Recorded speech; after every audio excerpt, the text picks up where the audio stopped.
नमस्कार। आज हम बात करेंगे कि तुम स्वयं एक बीज हो और ये हमारा जो मनुष्य जन्म है वह जन्म एक हीरो है। तो पहली बात, मनुष्य शरीर को हम हीरो क्यों कहते हैं? शरीर तो हर पशु, पंछी, प्राणी, जानवर और कीट को भी मिलता है, फिर भी इनके शरीर को हम हीरो नहीं कहते हैं, क्योंकि वह शरीर ही मरुस्थल स्थल है जिसमें बीज उग ही नहीं सकता है। न इनके जीवन में मौसम आती है,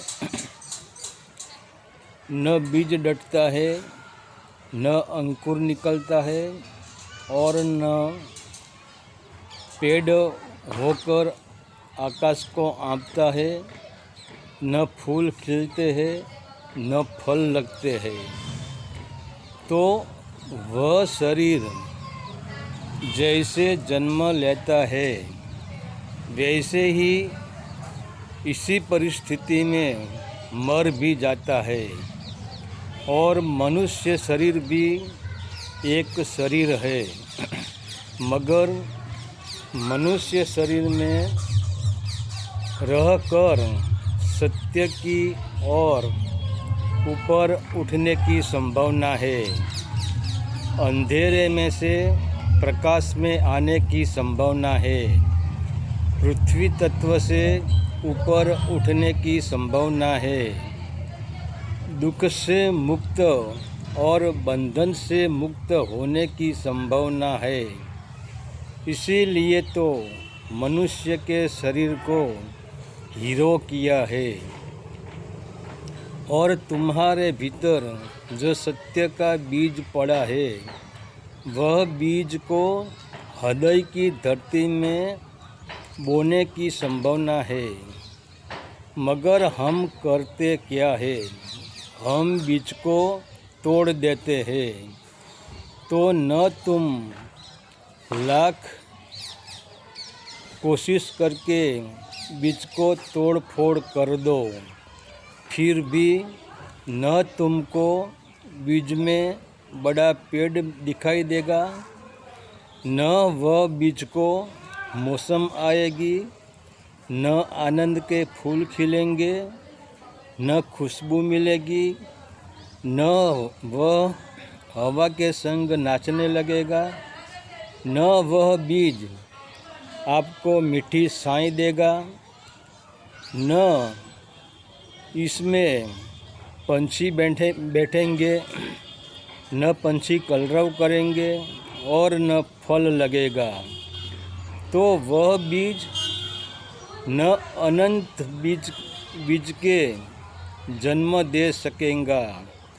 तो आज हम करते क्या है?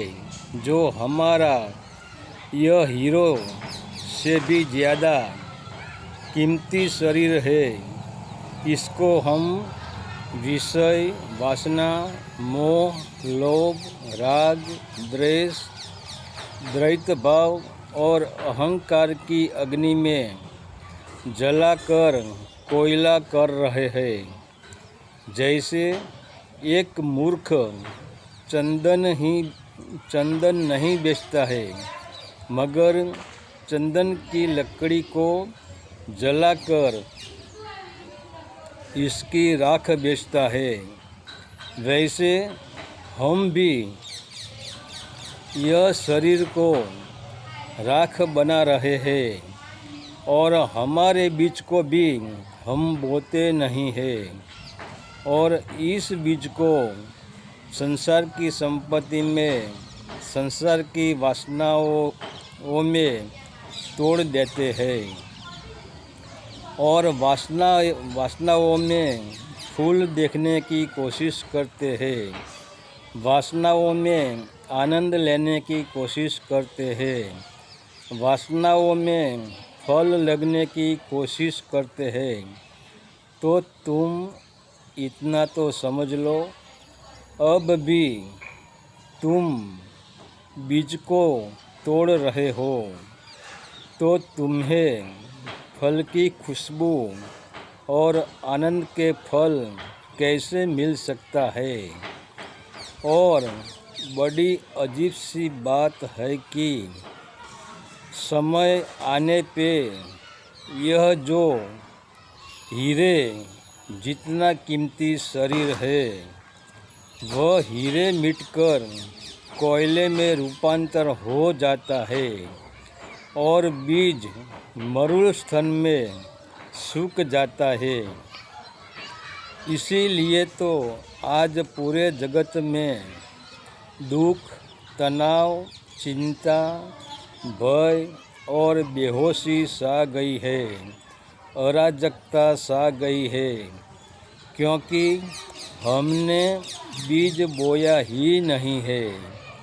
और जिसने आत्मा का बीज को हृदय की भूमि में बो दिया है, इसके जीवन में मौसम आती है, आनंद के फूल खिलते हैं, परमात्मा के संग नृत्य करते हैं, अभय होकर आकाश में लहराते हैं और मुक्ति के फल भी इसको लगते हैं। हरि ओम तत्सत। आदेश का प्रणाम।